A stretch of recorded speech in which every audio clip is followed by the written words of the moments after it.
What's the meaning of bonsai?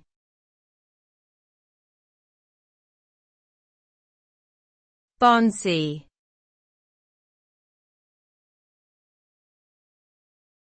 Bonsai.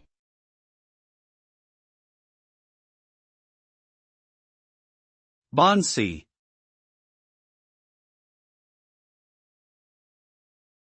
Bonsai.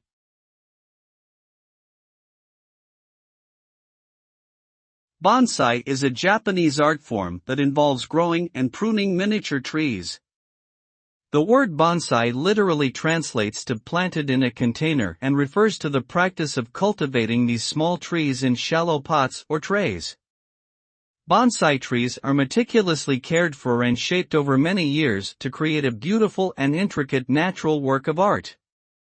These miniature trees are valued for their aesthetic qualities and are often used in traditional Japanese gardens or as decorative elements in homes or offices.